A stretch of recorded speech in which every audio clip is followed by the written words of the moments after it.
Hey everyone, and welcome to Aniki, the podcast about anime with two brothers. I'm Ben. And I am Jonathan.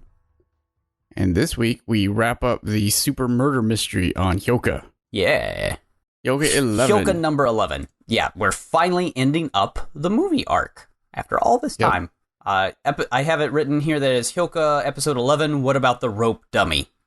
Which I'm assured is the actual title of the episode, because what else could it be?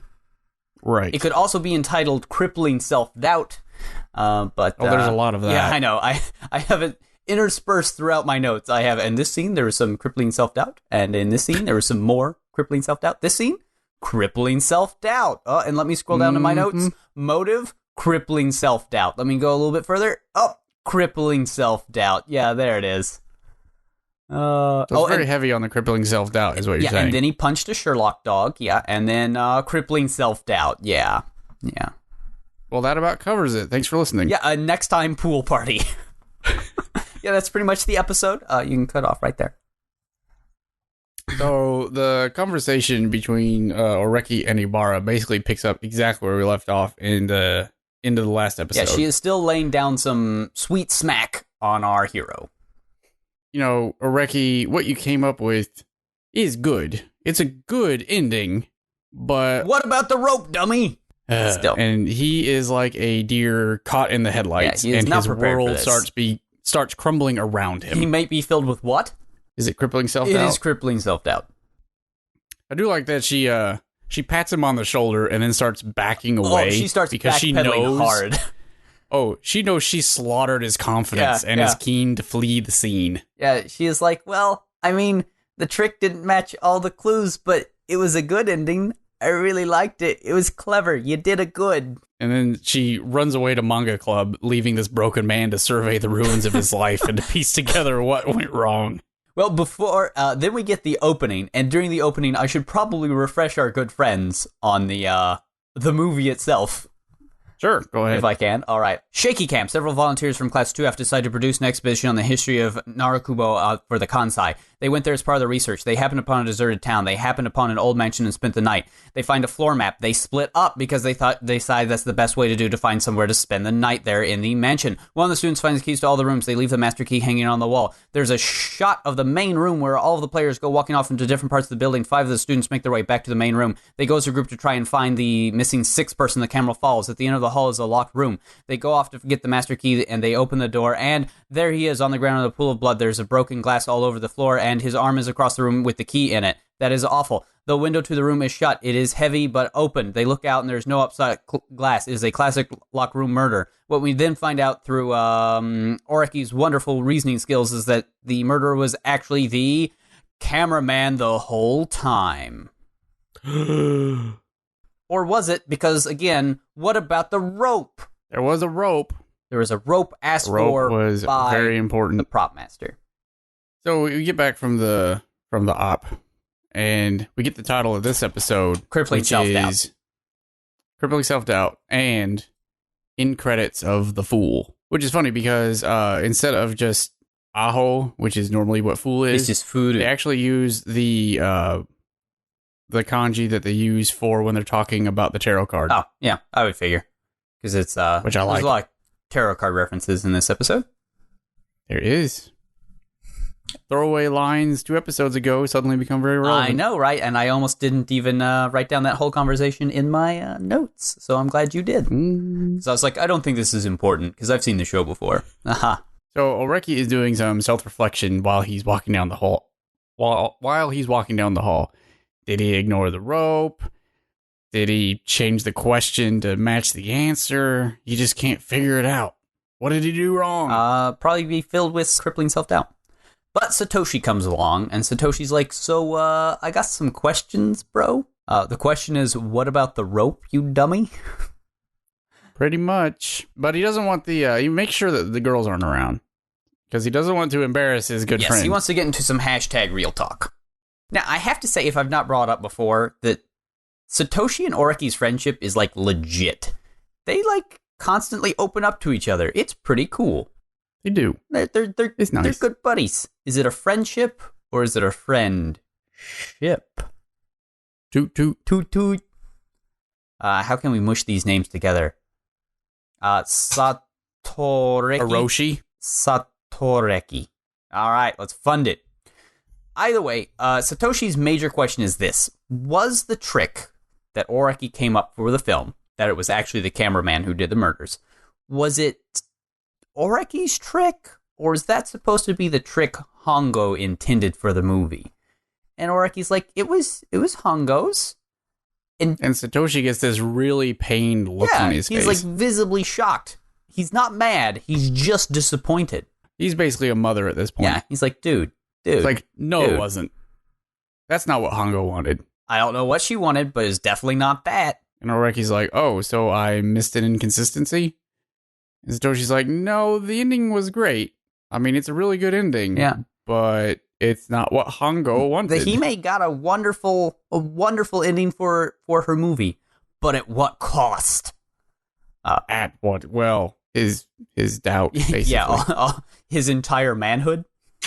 Was Oreki's manhood the cost? Because I believe it was. Poor guy. For this amazing movie.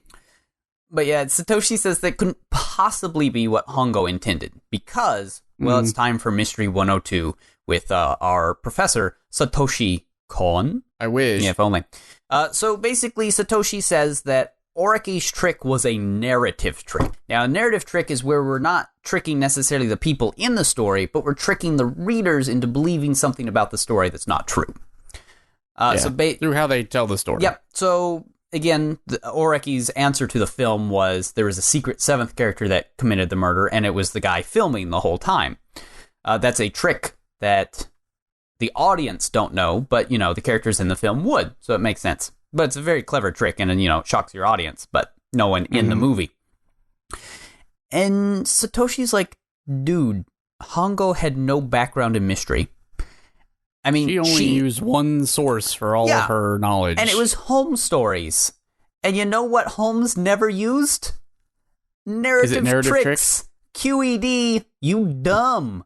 You dumb, Oreki. Ugh. Basically, Sad. Narrative tricks only started with the Christie era of stories, of mysteries. So I would disagree with him a little bit there because the whole point of Holmes is, you can't see anything unless Holmes is describing. Well, yeah, but that's not. So in that sense, it's one big narrative trick. Yeah, but it's not. It's not really what he means. It's not like one little twist. Yeah, it's not what he means by a narrative trick. But yeah. While he's saying this, though, Oreki, as this is like settling into his mind and he's mulling it over, he has this expression on his face like someone just burnt his dog. Oh, we know that expression well. Yeah. Is it an expression of crippling self-doubt? Yeah. Yeah. And Satoshi's like, but, whatever, man. If that's your trick, that's cool. Because it's sweet. He's like, this is... Yeah. I love the movie. Like, honest to goodness. Like, that's a clever trick. I love it. But, dude, it's your trick, not Hongo's. Yeah, don't pass it off as Hongo's, because it isn't. And You're Oreki wrong. starts instantly backpedaling.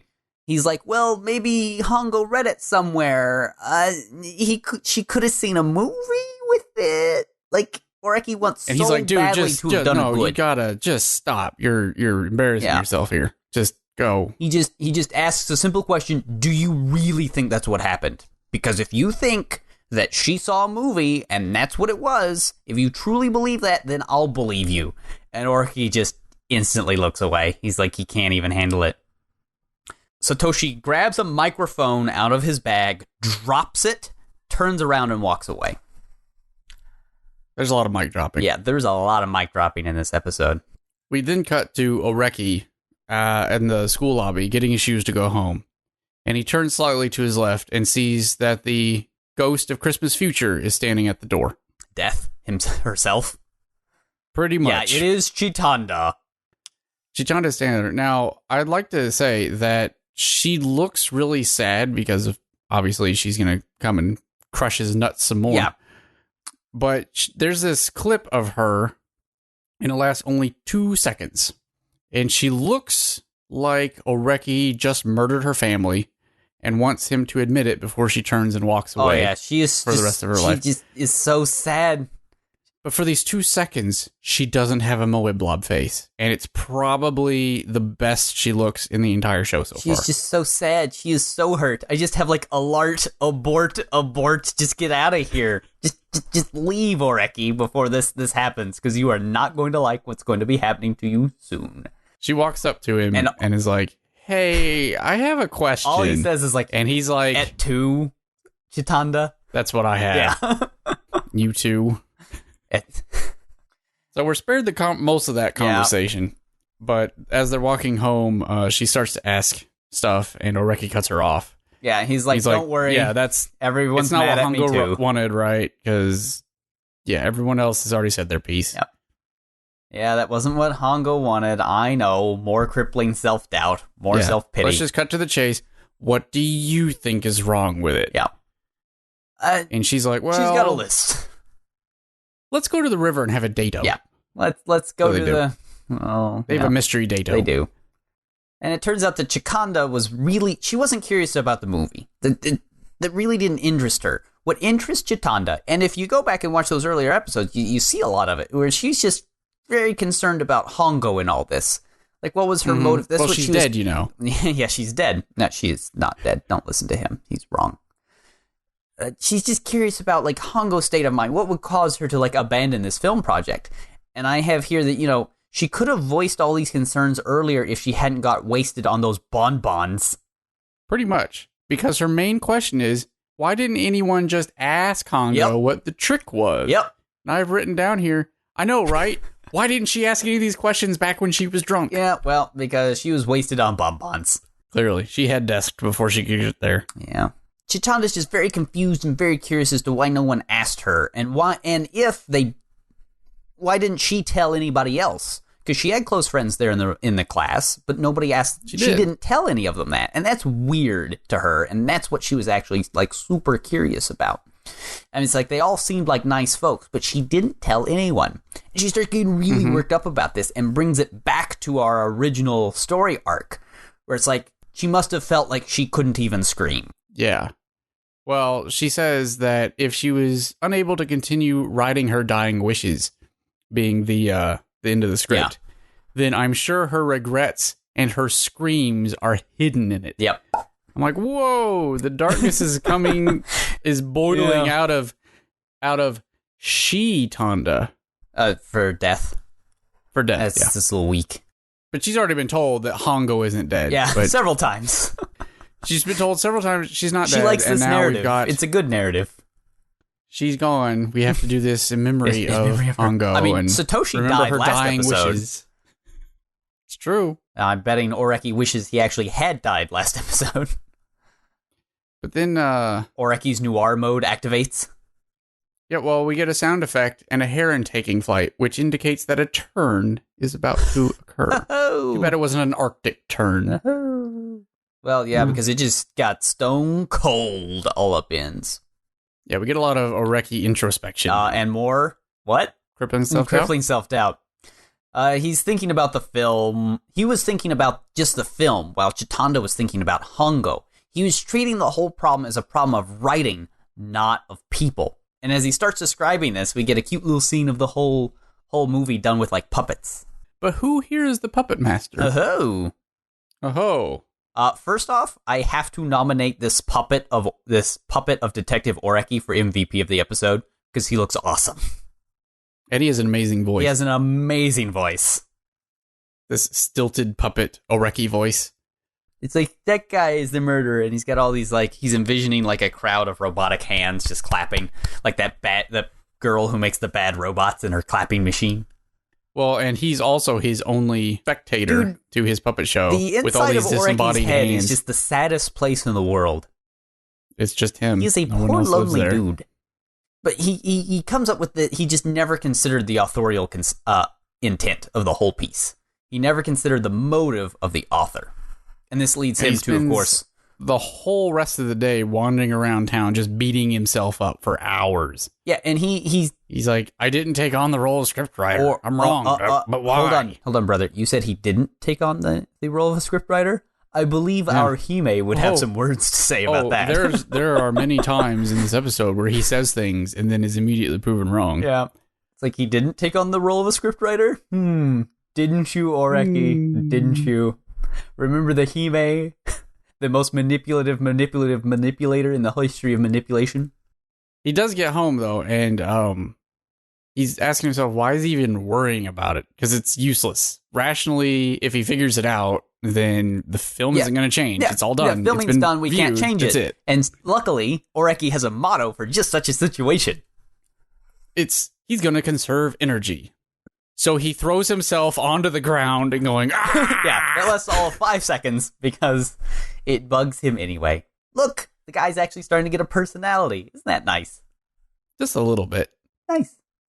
Well, fate finds a way in Oreki's life because he's into light novels. To get his mind off of this stupid problem, he's just gonna read a book.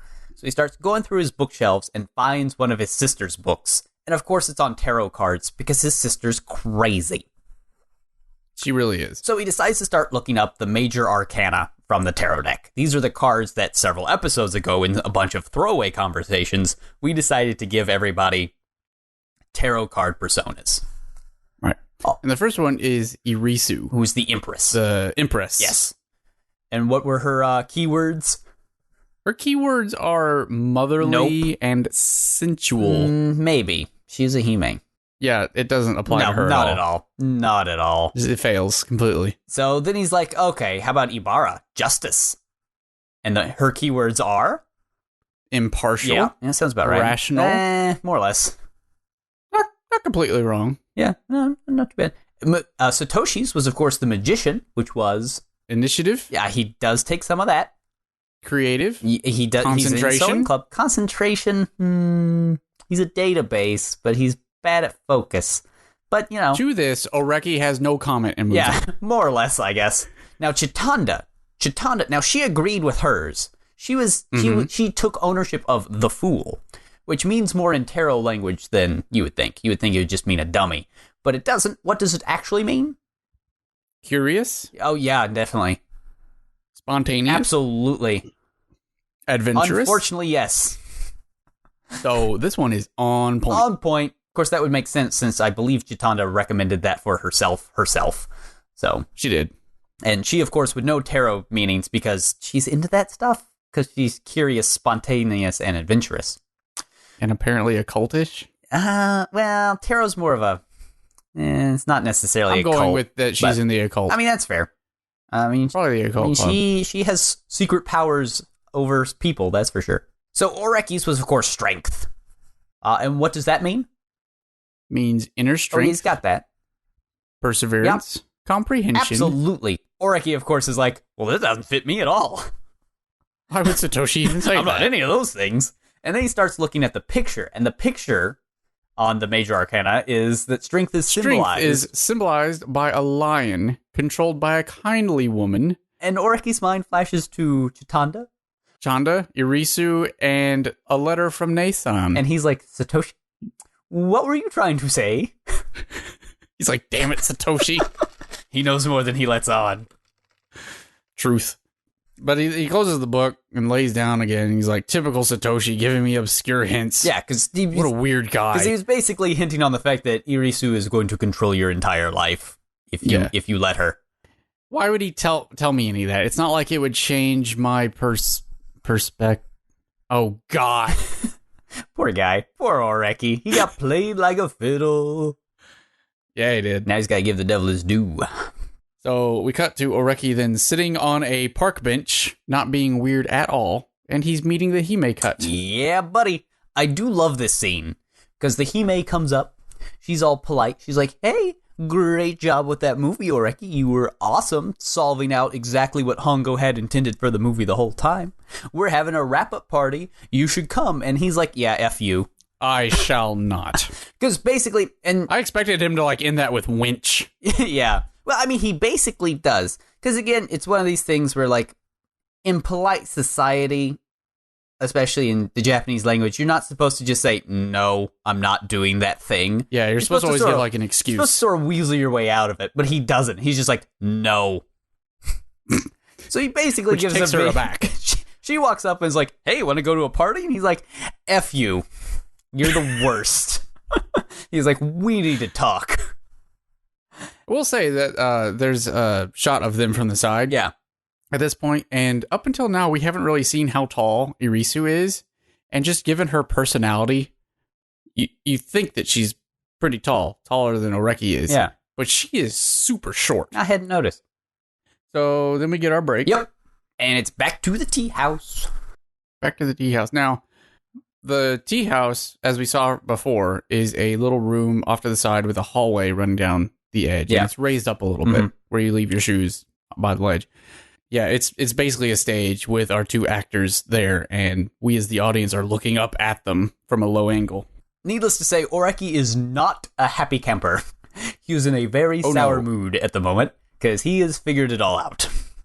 He is a man of action and inner rage.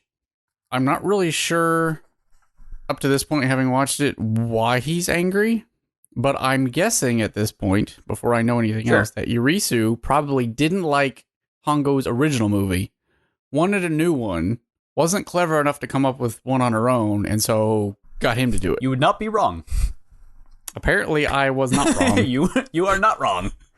See, this whole arc was actually originally sort of ruined for me when I watched it the first time, because we were watching an anime club, and I worked in the evenings. So I got this whole arc sort of cut up into bits, so it wasn't until I watched the show a second time that I got it all in one shot, all in one order.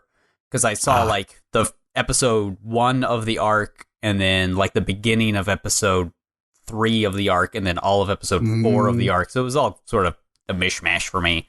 So I wasn't quite sure what was going on. But, yeah. Oreki opens up on her. Yeah, he's like, dude. He's like, so, you said last time we were here that I had a talent. What did you mean by that? What talent? Well, it was deduction. Obviously. He's like, no. And he's like, no. That is wrong. You shut your mouth. Oh, hell, language, brother. No, he is angry. I mean, he's angry, but he's not that angry. Well, I might have added that part. You may have ad-libbed a bit. His eyes said it. He is like, no, was not a detective. You're using me as a mystery writer. And Irisu gets this look, and she just mentally has eyes a slow narrow. Clap. She slow claps him here. in her own way. Her mood instantly changes and she becomes super serious. She's like, oh, great. What tipped you off? He's like, Holmes tipped me off. I was going back through Hongo's notes about Holmes, and you remember all those notes she had with the circles and the triangles and the little X's and everything? I thought they were tricks. But that's wrong. Nope. Satoshi corrected me on that one. They weren't a list of tricks because 2 stories that used the exact same trick had 2 different symbols. So it couldn't have been that. So I got to thinking, and I discovered that all the stories with the circles had all the characters live. And the ones with the X's had characters die. Hongo didn't care about the tricks. She just cared about happy endings. Yeah, she liked happy endings, didn't like bad ones, especially ones that ended in death. Yep. So when he thought about it in that way, a number of things fell into place. Yeah. Like the small amount of blood that she wanted. Yep. Oh, and remember those minutes from the meeting that that's what it was. Haha, there's our nickname. Remember the minutes from the meeting where stuff was decided that Chitanda got. Haha. Wow. That's more of a stretch than mine. Well, you know. We're not even halfway through the series. They got to come up with a lot of these. Gonna have to give you a break.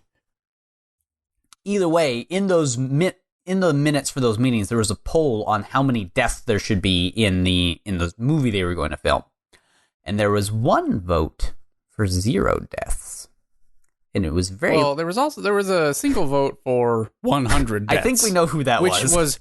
Which was quickly overruled by the fact that they had limited resources. They had 30 people in the class. But he presses Irisu on this. He's like, what invalidated this single vote for no deaths? Then he decides that was Hongo's vote. It was very likely Hongo's vote, and she ended up writing the script. So no one probably died. And the detectives that we talked to that you sent us told us that they kept ad-libbing. Yep. And going over the top. And Hongo wasn't around to fix that. Most importantly, the script never explicitly states that Kaito actually dies. And I will take exception with the show at this point because we were never told that. I mean, that's this fair. Is one of those.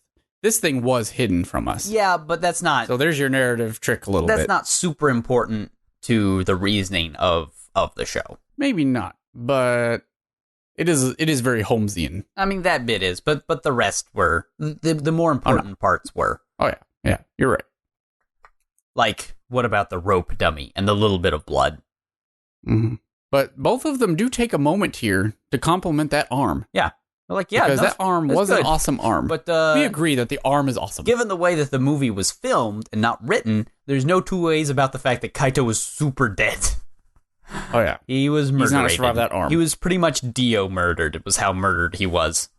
So now for speculation. Yeah, Oreki's like... He's laid out all the facts, and now he's going to tell her what he thinks this all means. Like, yeah, here's a theory for you. You want a theory so bad, you big jerk. He's like, when Hongo saw the filming you did, because she wasn't there, she was like, that's wrong. No one is supposed to die in it. But she was too nice and too demure to ever make the class refilm it.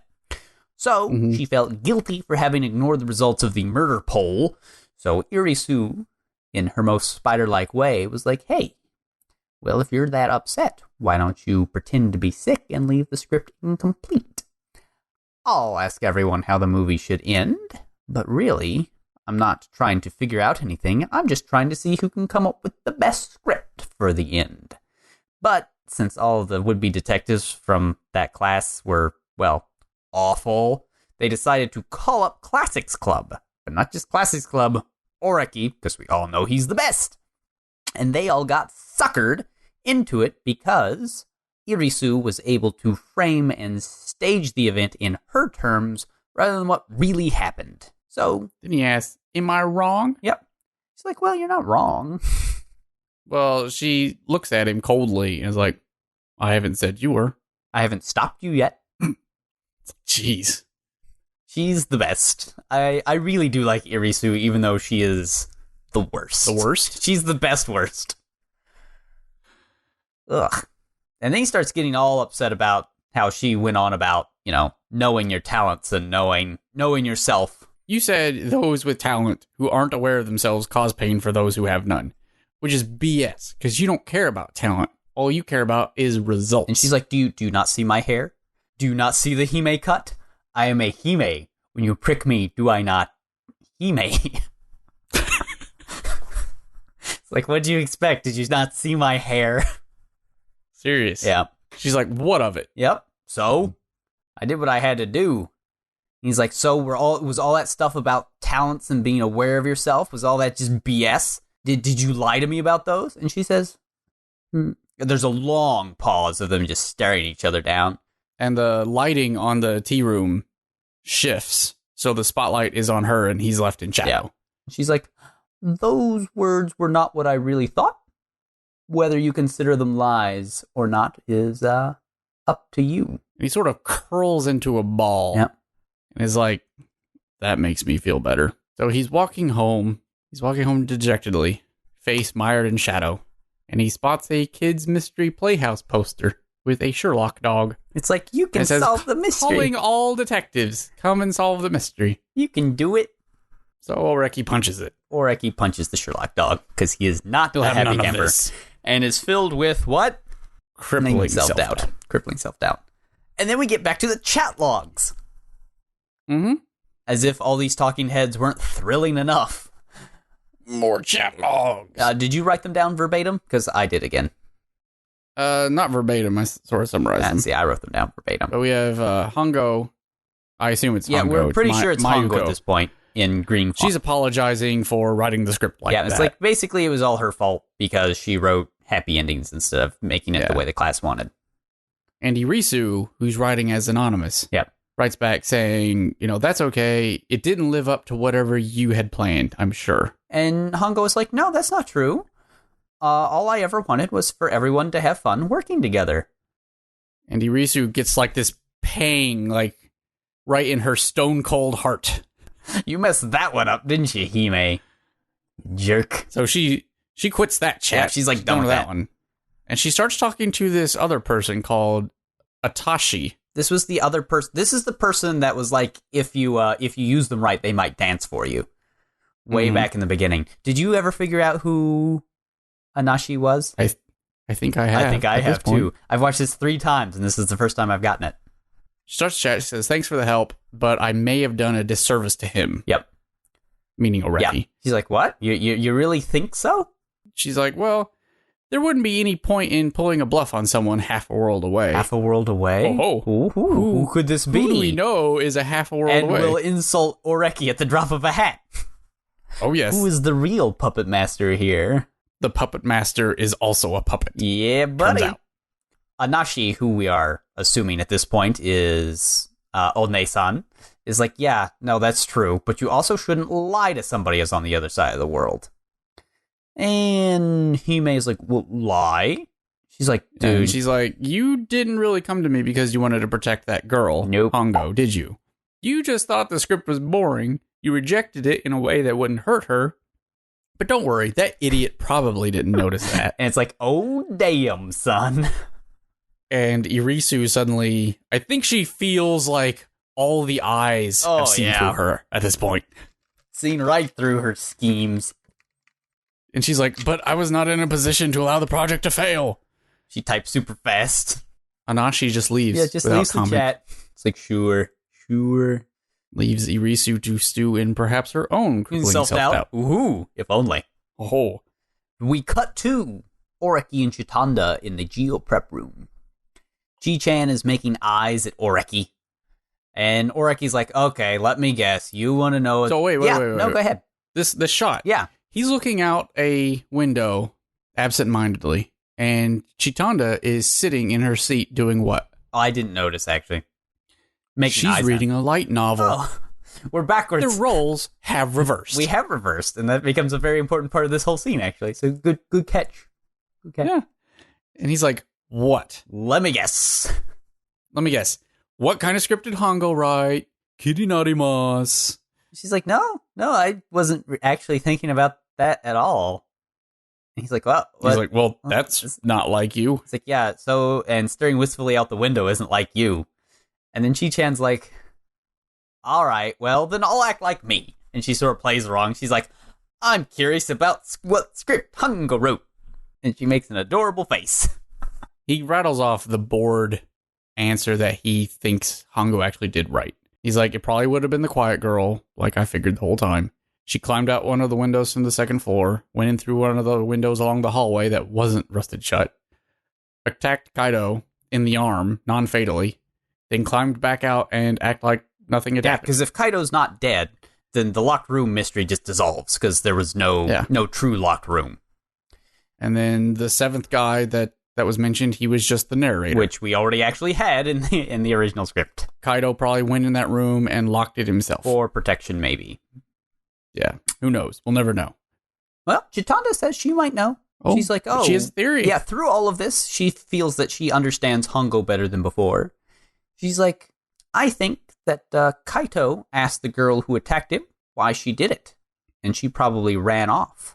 But he wanted to protect her. So he locked himself in that room to cover for her. And he could explain the injury because there was all that glass flying around. But we'll never know why he was attacked or why he forgave her. We'll just never know what Hongo really had intended to write. Unless someone asks. But she probably still won't. Because she's probably... And he's like, he does ask her, though. He's like, by the way, did you have any of these thoughts beforehand? Yeah. She's like, no. He's like, well, that's not like you to reject all those theories then, because normally you would have been all over narimasing all over it. So why didn't you like any of the theories that the detectives gave, or what made you feel bad about my ending, too? Like, why were all those so bad? He's like, well, I feel like I and Hongo and myself are a lot alike. He's like, oh, how's that? Because neither of us like stories where the characters die. And Oreki's like, now that's like you, Suzuku. The end. Man. Oh, what an ending. This arc's really good. It's better than I thought it was. It's a really good arc. And now we can end with a Jim song. We could. We had two mysteries in it. 2 big ones. Yeah. What was the solution to the locked room? And then what was the real solution to the locked room? Who was the puppets? Who was actually in the locked room? Yeah. Ooh-hoo. Yeah. Aren't we all trapped in the locked rooms of our own minds? I think we are. So what was your best part of this episode? Best part of the episode? Ooh, harsh. There's so much to love. Is it Irisu just being like stone cold harpy? Is it Oreki's crippling self-doubt, the true hero of the piece? Or is it puppet Oreki? Oh, I think actually just the most fun would have to be him going through the tarot card readings, because that was nice. That's probably the lightest scene in this whole episode, and the episode really needed it. Yeah. So that was probably the best, especially when he gets to himself, describes himself perfectly by the strength card, and is like, well, that doesn't sound like me. That's not me at all. And then he's like, is controlled by a kind woman. He's like, well... Also not true. That might be more true than I would like. All three of them. Yeah, so that's probably my best. My best was seeing Oreki getting super worked up about learning how much he was played like a fiddle. Yeah. Right after assuring himself that he wasn't being played like a fiddle. Yeah. He was super in it for him, you guys. Remember last episode when he was all like, she didn't get to me, and everybody's like, she got to you. And he's like, no. No, she didn't stroke my ego at all, and I didn't purr for her like a kitten. No, that didn't happen. And everybody's like, sure. Mm-hmm. Poor Oreki. What was the worst?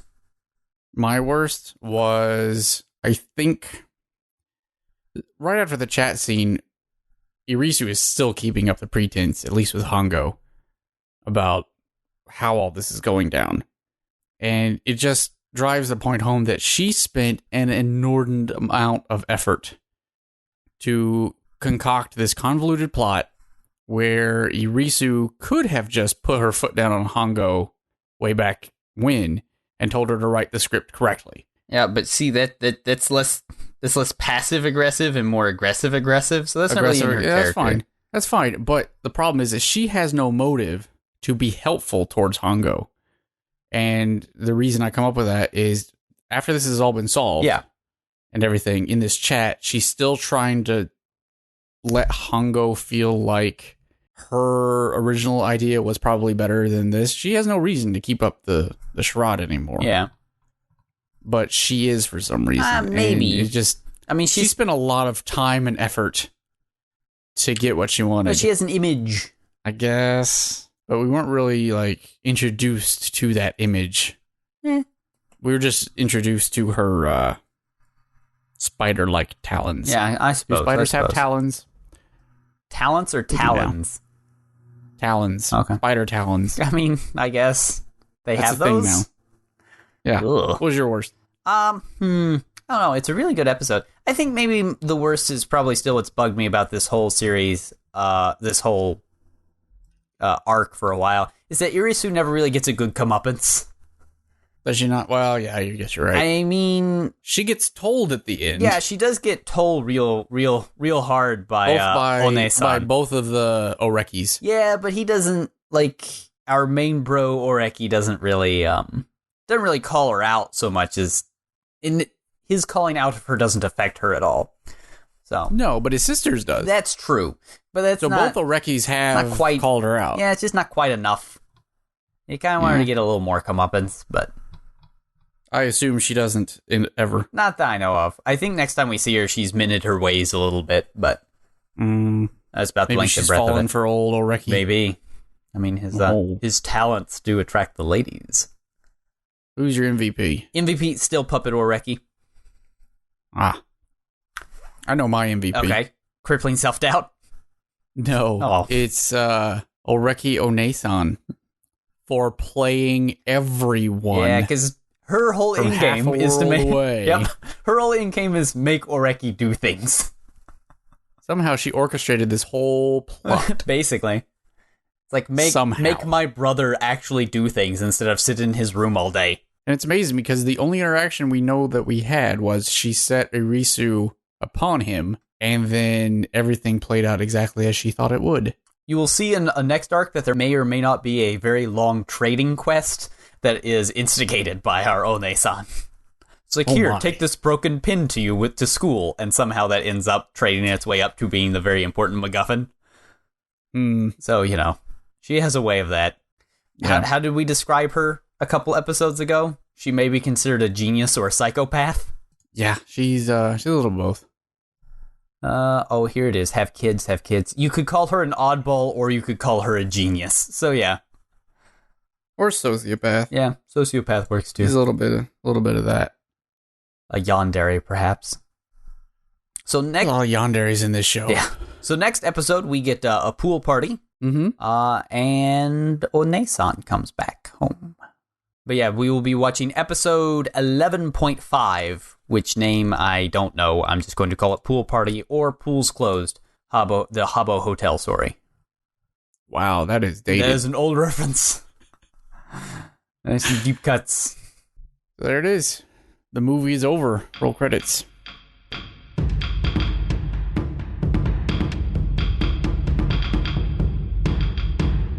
So have you watched any more stuff this week? Of course, I watched more JoJo's Bizarre Adventure Part 4 Diamond is Unbreakable. It should have been entitled Diamond is Unsmashable, just because of all those Smash Mouth edits. Did you watch anything else? Did you watch your Flying Witch show? I did watch my Flying Witch show, and I found it delightful. Oh, good. I love those sorts of shows. Was it everything you dreamed it would be? There were zero stakes. There was a witch. She flew. She pulled up a mandrake. It was a delight. It was the exact type of show I like. And the show I was trying to think of last week or the week before of those delightful shows was Non Biori. I love those sorts of shows where there's zero stakes. The more Aria-like it is, the better. Was it at least funny? It's smile-worthy in those sorts of ways. Oh, good. So I was happy about it. That's what I like. Yeah. But speaking of... speaking of Aria, I recently read John Carter of Mars, A Princess of Mars, and now I want nothing more than crossover art of Aria and John Carter. John Carter on a gondola? Yeah. Are you familiar much with John Carter of Mars, other than the really bad Disney movie? I know the idea. It's basically... Was it also by... Who is it by? Who wrote that? It is by something Burroughs. Oh, that's right. Edgar Rice Burroughs. Yeah, that's it. But it's basically in the same genre as Tarzan, came out around the same time. Sort of, yeah. It's basically Tarzan, except it's on Mars. Yep. It's savage sci-fi. It's more like Conan the Barbarian on Mars, except he's more civilized. Yep. Yeah, I mean, it is savage sci-fi. It's the original piece of savage sci-fi. It's very He-Man-esque, only less magic. Yeah, that Disney movie totally botched the execution on that one. They're like, hey, how about we tone this whole thing down? And it's basically a Disney princess movie. Yeah, it's weird choices. Did you watch Kuma Miko? I didn't. It's not on any service I have. I pretty much only watch stuff on Crunchyroll. You need to watch Kuma Miko. Why, did episode 2 come out and was it a sheer delight? Well, I haven't seen episode 2 yet. I haven't had a chance. But episode 1 was fantastic. Yeah, you told me. You should watch that. I also haven't seen episode 2 of Crystal because since we're recording this on a Monday this time, I haven't had a chance to watch it. Because it only aired a couple hours ago. Well, I have heard nothing but good things about the new episode of Crystal because I guess the animation is way more whimsical and actually good and not stiff paper doll cutouts that move on like those little... well, tack animation-wise, this is the Crystal we had all hoped it would be. Yeah, that's what I have heard. Is everybody is super happy. I mean, they had better, considering like this. Sailor Moon S is the best arc of the whole best thing. Arc. It's everyone's favorite arc. It has all the good show parts in it. Yeah, but yeah, the way they did the first 2 were very stilted, very dry. I do wish that they would cut the transformation sequences down. Well, I mean, you've still only seen the first episode, so I mean, the first episode they really want to show them off.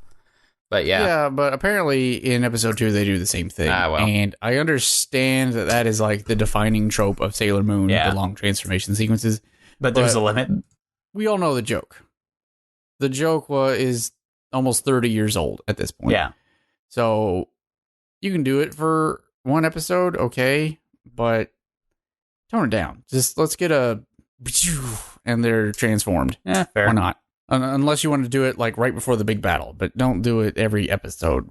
But they're going to do it every episode because it saves time and money. But if that amount of time and money saved means that the rest of the show can actually be animated at a level that is acceptable, then, That's the price we pay. I would just I would trade the transformation sequences because they themselves are very expensive and they will copy paste them as many times as they want. I would trade those for almost static shots of characters talking if it meant that any of the characters developed past, hey, look, they're in high school and they also are magical girls. That's reasonable. I'm trying to think if there was anything else important I watched or anything, but I don't think so.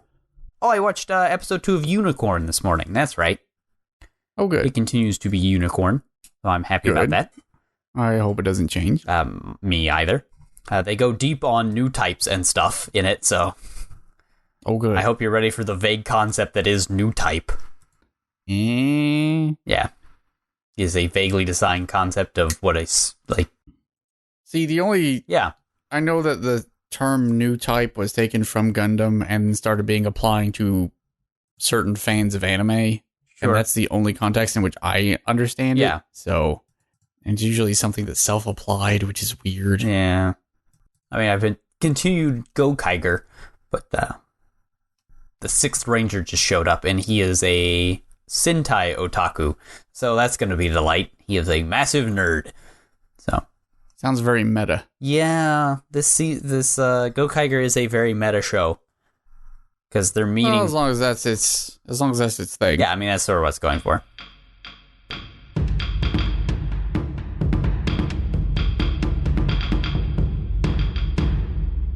So, we have a new JoJo. Oh, yeah, that is true. We in more ways than one. We have a new JoJo. We have a new JoJo, and we have a new JoJo. A new JoJo. Yep.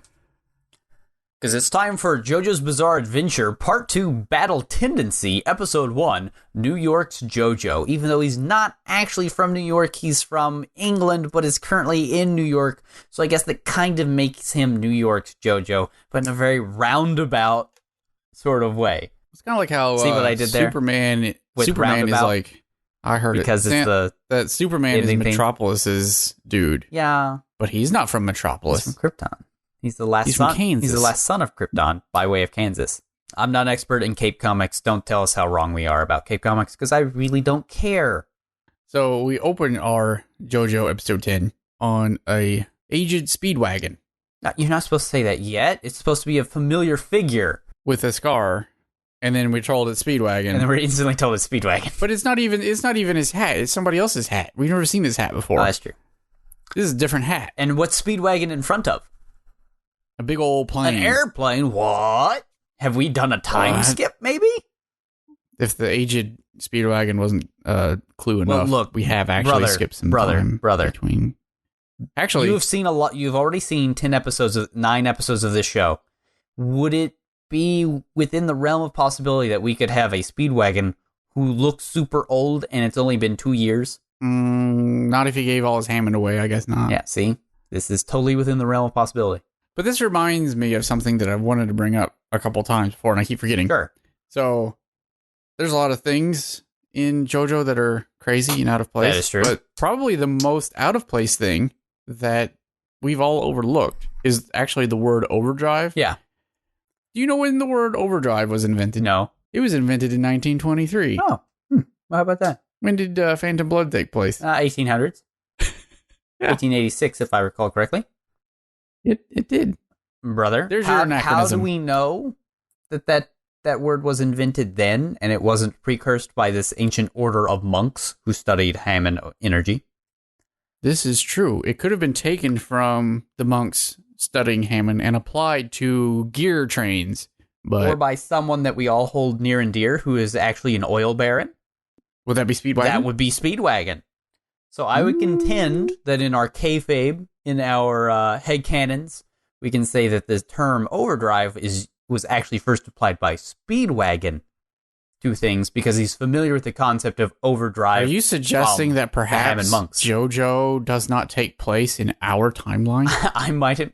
I mean, we do get that giant disclaimer at the beginning of every episode that any semblance to real life is purely coincidental. I find that hard to believe.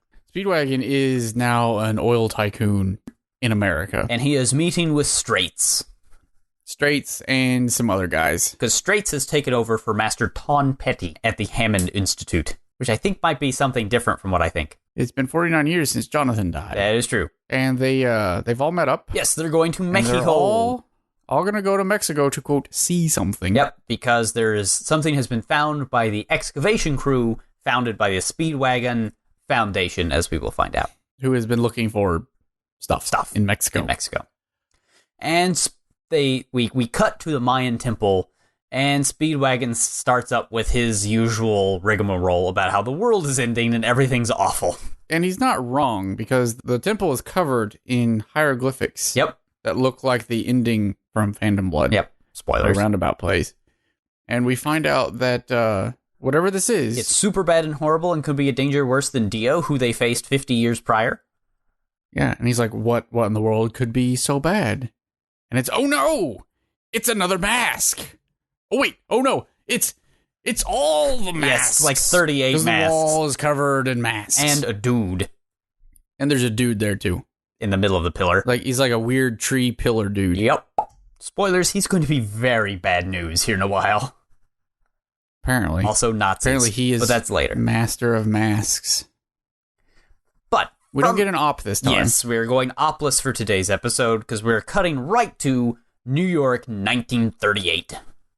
Where a young street urchin is looking for a mark. And a certain tourist-looking guy with a British accent looks to be his ticket. Because he's buying a Coke. The guy from England is buying a Coke. Our street urchin friend brazenly takes the wallet out of the man's hands in broad daylight and takes off down the road in a straight line. Yep. So clearly he's never done this before. Nope. The man with the soda looks on uncaringly, which is a adverb I've just made up because it's the world's worst. Mm-hmm. The thief, who is of African-American descent, I only bring that up because it becomes Smokey. Important later. Is that a reference? His name is Smokey. I mean, I hope it's not a reference it could to what be Smokey Robinson. I would imagine. Yeah, that would make sense. Otherwise, it's just racist. Yeah, which I doubt, honestly, but it could be. Well, given the cop that we're about to see, I'm not really sure. Well, that's true, but I don't think the authorial intent... I mean, we can go to the JoJo wiki. I'm sure it'll tell us. Sure, let's do that. Make it so. I shall look up. Make it Joe. JoJo wiki Smokey. Make it Joe? Get it? JoJo? Smokey Brown is his name. That's unfortunate. Namesake is Smokey Robinson. Yeah, see, there you go. You got it in one. Hooray! Hooray, we did it. It doesn't have to be racist. Huzzah! These cops certainly are, because he runs right into some cops, and one looks exactly like a piggy. Big old pig-faced cop. Yep, and the other one looks like he's from Village People. He does. But they savagely beat him with their... They do. With their trudgeons. They just instantly beat him. They're called nightsticks, but I like trudgeon. Nightsticks. But yeah. They threaten him with like 20 years in prison if he doesn't pay them $20 a week plus half his, quote, profits. From theft, obviously. Oh, hold on. Let's get a market watch alert. How much is $20 in 1938 money? I don't know. Let us discover. $20 from 1938. Probably a lot. $328.50. I was going to say, it's probably a buttload. That is quite a... Turns up, it's a $1,200 a month. Yeah, that's a lot. It's like a mortgage for this small kid stealing wallets. A small kid. He's like a tween to early teenager, I would hazard. I mean, this is also JoJo ages, so he could be like 4 for all we know. Yeah, he could be 4. It could be newborn. I mean, there is an episode where somebody gets turned into a fetus, so, I mean, stranger things have happened. So the guy whose wallet he stole shows up in the alley. Yep, and the cops are like, this is the stooge who just got robbed. How would they know that? I mean, look at him. Because they came from the opposite end of this alley. Don't worry about it. He looks different. No, I have to worry about it because... Look at his crazy passport. Does he have a passport? I mean, I don't know. I would assume so. I doubt it. Because he has gorgeous eyes and amazing hair. And is 195 centimeters tall. 6'3". Yeah, he's huge. He's a monster of an Englishman. Yep. And he says, that wallet that you've got there, that was a gift from my good friend there. Yep. He's my bro. We're down. We're down. We're cool. We solid. And this sad caricature of American police picks his nose, walks towards this Englishman, and foolishly placing his hands upon him, puts a booger right on his pretty face. Yeah, pretty gross. I love what our intrepid hero says, where he's like, dude, why would you do that? There is no purpose behind that. And the cop's like, there was no purpose. I do what I feel like, you dimwit. He starts going on, giving this Englishman some sass, and then smasheroo. Our hero smashes the cop right in the face. Just ruins this cop's face. Spoilers, our hero in this arc of JoJo may be slightly less gentlemanly than our previous. A little bit. Just a smidgen.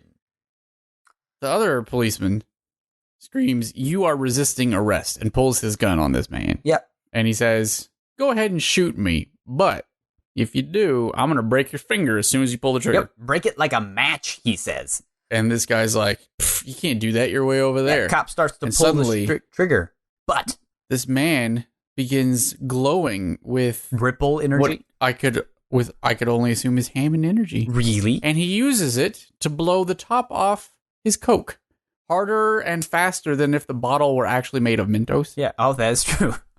And it severs the cop's finger. Yeah, it is a gross scene as the spinning bottle cap just like twists up this guy's finger, broken in like a million places.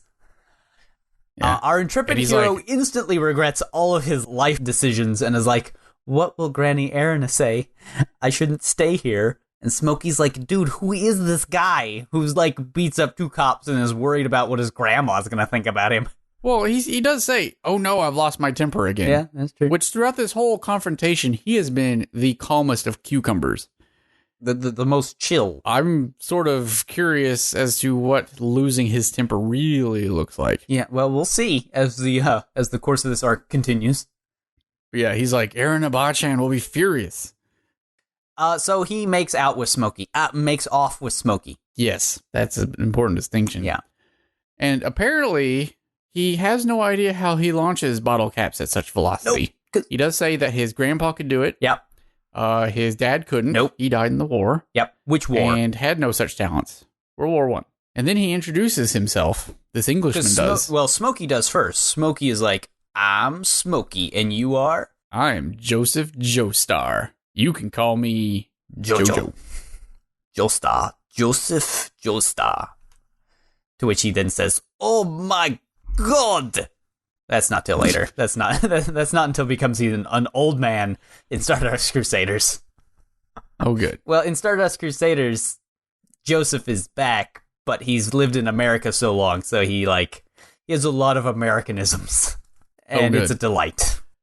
So, meanwhile, back in Mexico. Yep, because we get a title splash as soon as he says his name.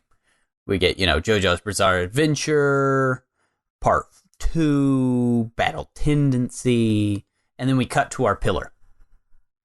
Who is this man in the pillar? Well, it turns out the dude in the pillar is not a carving, as he has amino acids, cells, body heat, and a pulse, says Speedwagon. I'm not quite sure how he knows he's got amino acids, but that's what he says. Science. Yep. He says, this man is alive. Speedwagon has a million questions about how this man could be here and how he could still live and this and that. But really all that matters is he called Straight's here to Hammond this dude to death before he wakes up and murders everybody. It's a good plan. That is actually a solid plan. Suddenly Straight's is like, hey, how's JoJo doing? JoJo? How's he doing? Didn't he save you some years ago when some guys hijacked your plane to ransom when JoJo you? was just like 13 years old or something? And then we get a sweet flashback to teen JoJo in a sweet bow tie. He definitely had the fashion sense of his grandpa. He's missing the hat, though. He's reading a comic in this plane, and these hijackers have tied up the pilot and Speedwagon. Yep. And they point a gun into JoJo's face. Joseph is filled with sass, by the way. Yeah. Filled to the brim. He's like, hey, you're hijacking Speedwagon? I assumed to ransom him. Can you, I'm just a bystander, can you do that over there? Just go away. You go do your thing. I'm going to sit here and read my manga. So he gets a gun butt to the face. That was a bad idea, and this is about to go about as well as you would expect. Because the thug got blood on the suit that Erina gave him. And then JoJo says, so you guys knew that when you hijacked this plane, it might crash, right? So, given that, let me Hammond this guy's brain. Yeah, he Hammonds the pilot's entire brain. Just blows the guy's... Yeah, his entire brain is gone. I don't think so. I think he just knocked him out with Hammond. Would you say that that's destructive? I think he just knocked him out, because it turns out the pilot's a good guy, and he does rescue him. So I would imagine he just knocked him out. No, not that pilot. That pilot is tied up with Speedwagon. This is a hijacker pilot. Is it? And he Hammonds the guy's brain. Yeah. That was a little unclear to me, but sure. So. I mean, that's possible. I mean, I'll believe you. I'm pretty sure he killed the guy. Maybe he did. Maybe he Hammonded his entire brain. Whole brain. And then he grabs a seat. Yeah, 2 seats. One for him, one for Speedwagon and the pilot. Yeah. And he, as the plane passes a cliff, they jump out. Leaving the hijackers to their explosive fate. Yes, they safely bounce on their seats. Yeah, they get bakuhatsu'd. And Speedwagon thinks to himself, he looks just like his grandpa, but he's far from a gentleman. Yeah. You'll get that a lot. He just did something to that guy's brain, and those guys are dead. Joseph is not the true gentleman that his grandpa probably wanted him to be. So then we come back from the flashback. Yep. And then Straits does what he was brought here to do. After, learning about JoJo, Straits murders everybody in the room. He does. There are several men there, and suddenly they erupt in blood because they've been killed by Straits. Yep. Straits then says, I've just killed these men. I mean, that's true. He did do that. Well, I'm glad you cleared that up. I mean, we didn't know. And then he continues. Yeah. He says, and when you die, Speedwagon, JoJo will feel grief and anger. Yeah. And he will grow to hate me. Yeah, I'm pretty sure this guy has gone straight up Sith, right? He has. Yeah. And then he kicks Speedwagon in the face. He Hammonds Speedwagon's entire brain. Because then we get our break. Straight's gone evil, yo. We get our break. When we come back, it turns out Speedwagon isn't completely dead yet. He's only mostly dead. Yep. And he's like, Straits, WTF? Why? Yeah. What's going on, man? You're a cool dude. Well, why are you... Straits is busy piling up bleeding bodies at the base of the pillar. And it turns out Straits was only learning how to use Hammond energy to forge his body into a weapon. And, well, he's aging, and that's not cool. And he says, in those battles all those years ago, I had secretly admired Dio. I mean, it's true. I mean, he was an immortal badass, super pretty, super powerful, and ageless. So what's not to admire? The fact that he's straight up evil, I guess, but we'll not worry about that right now. So Straits grabs a mask off the pillar and vamps up, all while monologuing about how he's going to murder everybody. Yeah. Your blood's going to power the mask. Which it does. And with you gone, only Erina and JoJo will actually know about it. And then once they're gone, I'm going to take my time and learn about the mask very carefully, way more than Dio did. He's got a much better thought out plan than Dio, to be fair. Oh, yeah. Dio's plan was become vampire, get some thugs, take over the world. Yeah. Well, not well thought out. Not very granular. And with that, our good buddy Speedwagon dies. Assumedly dies. It's harsh. Sad. Yeah. Yep. It's very unbecoming of this hero that we've grown to know and love. Let's just shed a tear. It's really sad. We cut back to New York and JoJo hailing a cab for his granny. Well, kind of. Well, sort of. In retrospect, he was hailing a cab. Yes. But really, at first, he's just walking in front of a cab, and the cab driver is annoyed. And I like how the cab driver insults him. He tells him to go find a dog to lick your butt clean. I mean, like, okay. That's an insult somebody has used before. The insults in JoJo are just always the best. Aren't they? They're so great. Yeah, JoJo takes offense to this and threatens the cab driver, but is stopped short by an old lady. Yep. Guess who it is? It's Granny Erina and her new, I was going to say consort, but that's not quite right. Her new retainer, Smokey, who they have hired as a retainer. And she's like, what are you doing? And JoJo's hailing a cab. Yeah, he's now hailing a cab. Yeah, look, he found one. Yay, we did it. They pile in the back to go heaven only knows where. JoJo starts asking questions about Speedwagon and what really is Speedwagon's relationship with his mother, Erina. And he's like, Speedwagon was Grandpa's best friend. And you're single, right? And he hangs out a takes lot. exception to this because she starts beating him with her umbrella. Yeah, buddy. Shouting, "Scoundrel!" Don't mess with Erina. She is. I wouldn't. No. She learned some lessons from Poco's sister on how to raise children, which is to beat them I hope up. so. So we do find out, though, that apparently JoJo's parents are Erina's son and that baby she rescued from the woman who got axed in the face. Yep, in a very Genji-esque turn of events. His dad died in the war, and his mother was taken by a virus. Probably the flu. So, are we to assume that Erina raised them both? Again, in a very Genji-esque move. That goes a little beyond Genji. That gets into some weird stuff. She was adopted. It's totally cool. Oh, okay. That's fine then. Look, Sasami is like 1,000 years old. It's fine. Yeah. I'm good. Well, they go to eat at a fancy restaurant.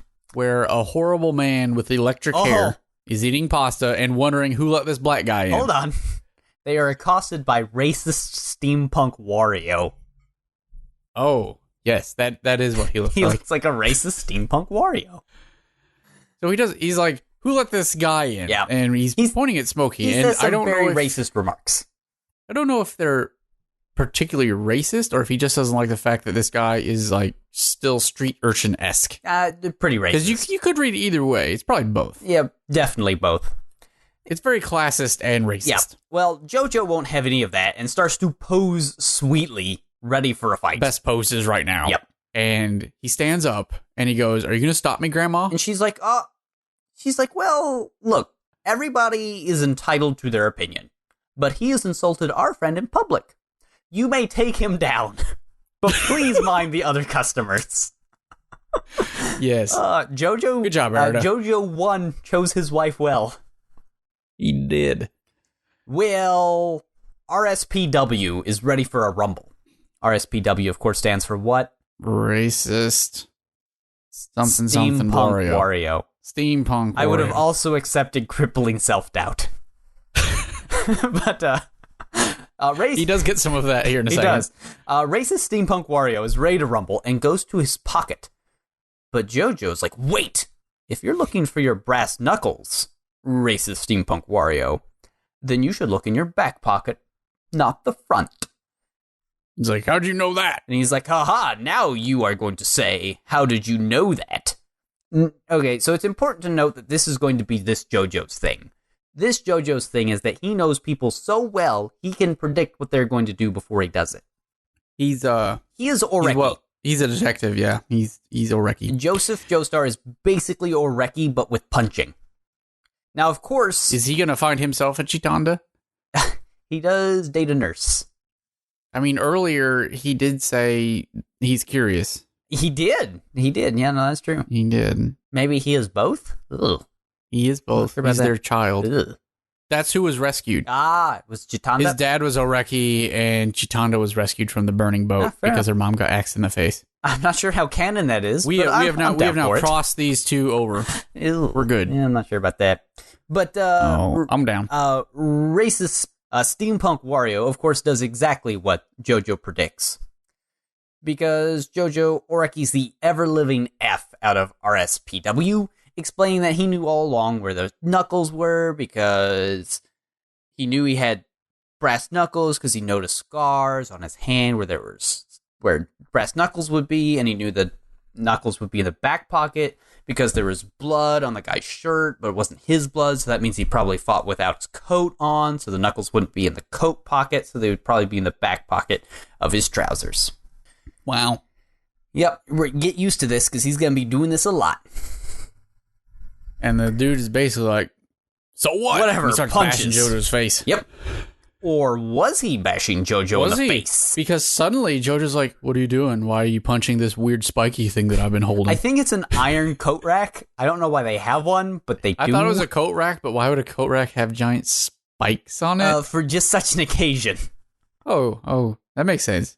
But this guy punches his hand all the way through it. And the restaurant applauds. Yes, they do. Like in a Tumblerina's dreams. Like, oh, that's very good. Good job Nice besting the racist. racist steampunk Wario. You did it.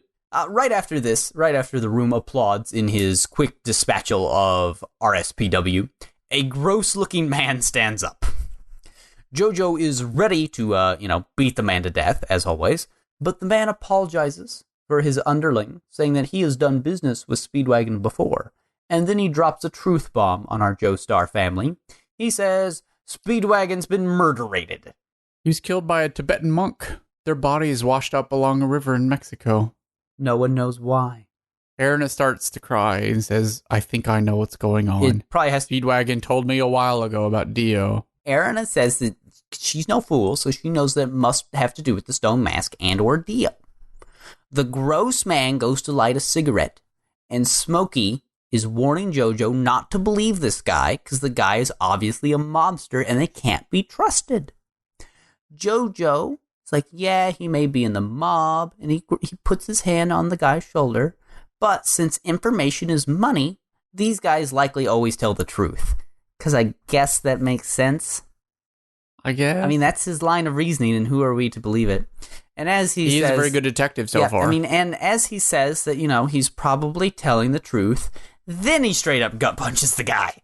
He does. And he tells him, though, he's like, I believe you, but even if it's true, you've upset Granny Erina. Yeah, you can't just go around saying people died like that. That's how you get punched in the gut. You can't make old ladies cry, especially my old lady, who happens to be my grandma. That's why you get gut punched. Don't do that. Erin is very sad, though. More, not so much about the death of Speedwagon, though she is upset about that, but more that JoJo's fate is coming to fruition, coming to haunt him. Yep. So no chino JoJo sadame, says, etc. Don't worry about me. Don't worry about me. If it's my fate, I'll accept it. Yeah, because he's cool like that. And Smokey says the understatement of the century. I don't understand anything these two are saying, but they must have an unimaginable history. You are not wrong, Smokey. One might say it's bizarre. It's a little weird. Well, we cut to later that evening, I guess. Yeah. And Smokey and JoJo are at a cafe talking about padding boobs. Well, JoJo has just learned via a magazine advertisement that padded bras are a thing. Yeah. And is very excited. And he cups his own chest and wonders, can they really grow bigger? And questions are starting to arise. Yeah. I think that Joseph might not be quite the gentleman that Jonathan was. Just maybe. Then he notices out of the corner of his eye a creepy guy outside. Yeah, go. Who's creeping on them through the window. And JoJo steps outside to investigate. In a very smarmy way, as is Joseph Joestar's wont. He's all like, dude, it's super cold out here.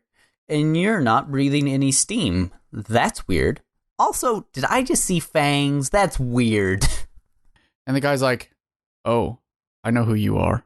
I'm here to take your life. And JoJo's like, oh, really? How about a Tommy gun? Then he pulls out a Tommy gun out of his pants and blows Straits away. Things have changed since the days of Jonathan Joestar. We now have a... Screw Hammond. We have Tommy guns now. Yep. Instead of a protagonist, we have a pragmatist.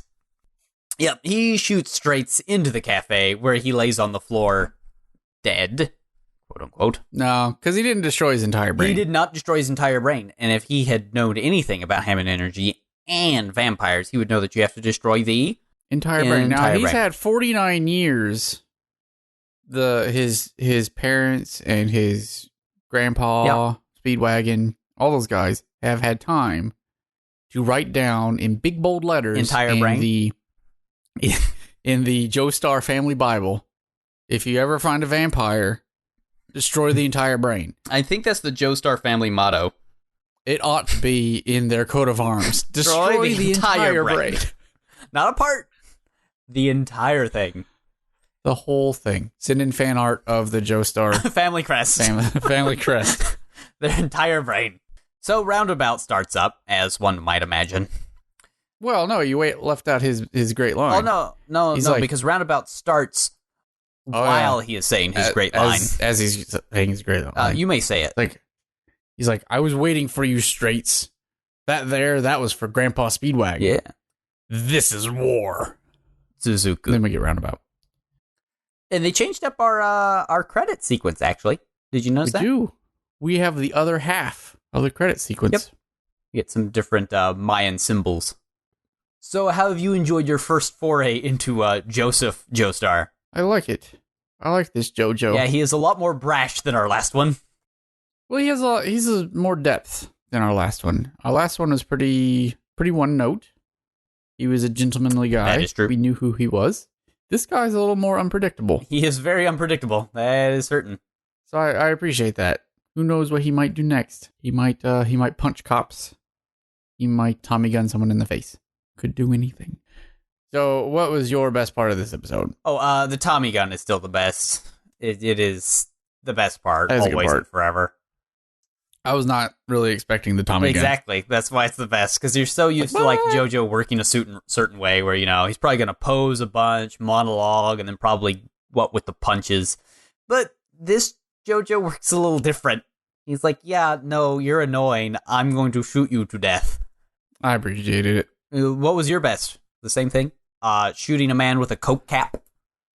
I did like he both of literally those capped things. someone. He does. Missed that joke back when we first did it. Dang it. I liked when he was telling the hijacker to shoo. Oh, that's pretty cool. That told me a lot. He's just like, It's like, go on, go over there. get out of here. Serious. Bugger off.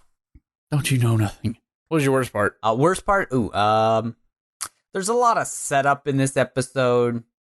Like, we get a lot of backstory about stuff that we just don't really need. It's like, yeah, the guy's the next JoJo, we get it. But that could just me be saying that because, I've seen it before and I sort of know where it's going. But yeah, there's a lot of slow in this episode since it's, it's the first of an arc, so it's pretty set-up-y.